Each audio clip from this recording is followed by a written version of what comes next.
Yuhu, di video kali ini aku mau bahas banner yang muncul yaitu Joint Operation atau JO nomor 12 yang punya sebutan sebagai paid banner atau banner jebakan. Di banner JO kali ini kita kedatangan bintang tamu yang mempunyai warna rambut beda-beda yang entah kenapa katanya mengingatkan dengan bandnya Boci yaitu Keisuke Bando. Kita mulai bahas dari operator dari sudut pojok kanan yang ternyata mantan bangsawan Ursus bernama Posiomka Deswa. Pozi ini masuk ke archetype sniper tipe heavy shooter. Tidak cuma summoner aja yang punya summon, Poziomka juga punya dalam bentuk unik yaitu mesin tick. Summon yang jadul. Dengan memakai mesin tick atau namanya di sini typewriter, Poziomka bisa menyerang dari dua sisi dan memberikan feel satu operator rasa dua sniper. Skill utamanya ada di skill 3. Dengan skill ini, Pozi jadi terasa berubah kelas jadi marksman dengan penambahan ASPD yang super cepat. Pozi ini punya kekurangan di talentnya full soal summon.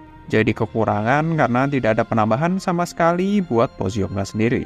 Kalau nggak percaya ras lain selain Durin memang susah sih. Setelah Pozi, kita lanjut ke operator yang berada di pojok panel juga, yaitu pengibar bendera dari Victoria bernama Seilak. Bukan Jan loh ya, walaupun sama-sama pengibar bendera dari Inggris ya. Seilak ini masuk ke archetype Vanguard tipe Flag Bearer. Seilak punya kelebihan di talent yang bisa mempercepat ASPD operator sekalian mengurangi ASPD musuh di sekitar bendera. Talent yang multifungsi ini bisa digunakan tergantung di mana bendera berada, atau dalam kasus Seilak di mana bendera dilempar. Karena pakai sistem bendera lempar, kebanyakan skill Seilak dipakai buat bantu operator lain. Di skill utamanya yaitu skill 3, Seilak bisa jadi suzuran versi darat karena bisa memberikan efek slow dan fragile buat musuh. Kalau masih kurang ada efek stun juga.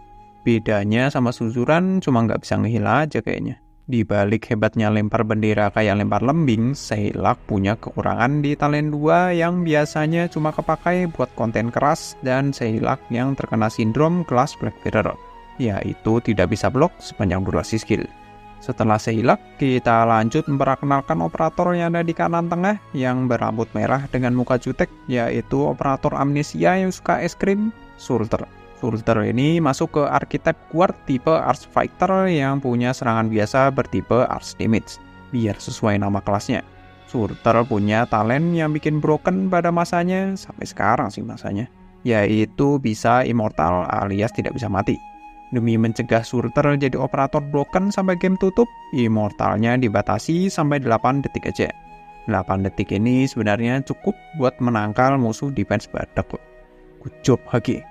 Lalu Surter punya skill yang bisa bikin HP-nya berkurang terus, tapi ada timbal baliknya, yaitu langsung ngisi penuh HP sekalian HP-nya digendutkan dan attack diganaskan. Hasilnya, musuh lenyap. Cuma lucu aja sih, pengembalian HP buat dikurangi lagi. Good job, Hagi. Kekurangan nggak ada. Anti klimaks ya. Ada sih bercandaan lama kalau Surter nggak bisa hit drone. Namanya juga operator jadul. Setelah pencinta es krim, kita lanjut bahas operator yang juga di tengah banner yang dikenal dengan Rimuru-nya Arc Knight, yaitu Mizuki. Mizuki masuk ke archetype spesialis tipe Ambusher, yang tugasnya menyerang musuh diam-diam. Gak diam-diam banget sih, masih kelihatan jelas kok. Cuma musuhnya kadang gak bisa nyerang aja karena Ambusher punya 50% dodge. Kelebihan Mizuki ada di dua talent yang menambah keras serangan kalau ketemu musuh yang HP sisa dikit. Makin dikit HP, makin beringas Mizuki-nya. Di skillnya, Mizuki bisa bind dan di skill utamanya yaitu skill 3 yang selain damage-nya jadi keras, juga bisa ngasih stun dengan range lebar. Kekurangannya ada di talentnya khusus buat HP musuh yang sedikit, karena tidak selamanya musuh masuk range Mizuki punya HP dikit. Kekurangan lain ada di skill 3 yang bisa mengurangi HP Mizuki sendiri kalau attack kurang dari 3 musuh. Ya, namanya juga skill Senpuku. Jadi, apakah ini banner layak buat di-pull kalau dilihat dari list operator yang benar-benar worth? Cuma Poziomka dan Surter.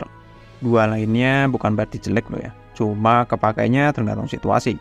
Seilak biasa dipakai di konten keras, tapi agak jarang kepakai buat konten hari-hari.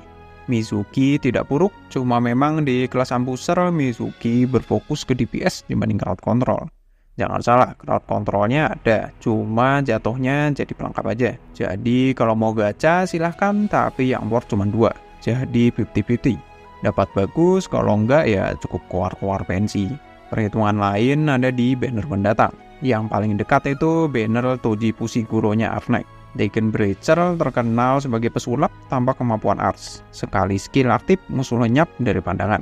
Setelah Degen, nantinya bakal muncul banner Capybara yang mana masuk kategori sniper broken di situasi tepat. Jadi kalau kamu F2P sebaiknya jangan di pull, jangan pernah gacha di JO kalau nggak pernah pengen rugi.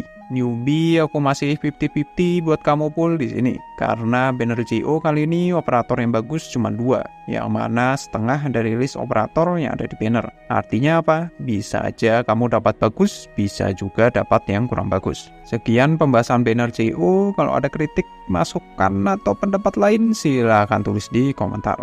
Bye.